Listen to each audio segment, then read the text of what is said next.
My name is Vanna Tran, and I'm a sixth-year tetrad student in Sophie Dumont's lab at UCSF. Our lab is particularly interested in studying the mechanics of cell division. It's an inherently mechanical process where our chromosomes, or our DNA, has to be grabbed on, pushed, and aligned to the center of a cell before it gets segregated evenly into two daughter cells to maintain our genome. Central to this operation are the structures in pink and green called kinetochores.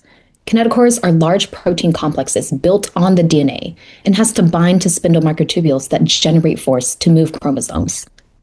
This means that these kinetochores not only have to transmit force, but also resist those same forces to perform its functions. In my thesis work, I asked how the kinetochore is able to maintain its structural integrity under force. If we zoom into the kinetochore, we see that it's built in layers, an inner layer recruited to the DNA, and a magenta outer layer that gets recruited to then bind the spindle microtubules.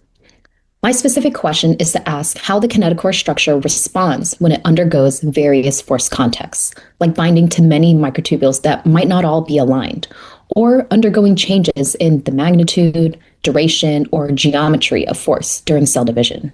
I looked at both the inner layer, the green, and the outer layer, the magenta, of kinetochores in rat kangaroo cells using a light microscope. And I found that while most kinetochores have small shape changes or deformations, like the pair with the white arrows, there are some larger, more obvious deformations, like the pair with the yellow arrows. The time strip below zooms into two kinetochores, and we can see that one stays spherical while the other has a stretched shape. We then want to use different methods to challenge the kinetochore structure.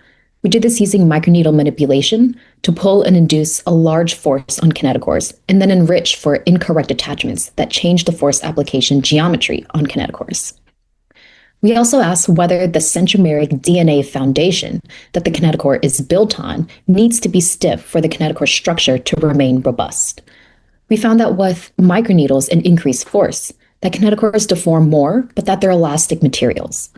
Then we find with enriching for incorrect attachments that kinetochores deform more and have tails extending from them. And finally, with a genetic perturbation to make chromatins softer, that we see even more deformations, various shapes, and impaired functional attachments to the spindle microtubules. We propose that the kinetochore has to be flexible on a global scale to adapt to various force contexts, but the local linkages from inner to outer has to be stiff for proper force transmission. And further, we find that while both centromeric DNA and kinetochores are elastic materials, that kinetochores have specific mechanisms to confer its higher stiffness. Overall, understanding the kinetochore's material properties can inform us on how errors in cell division arise, leading to more informed strategies to prevent these errors.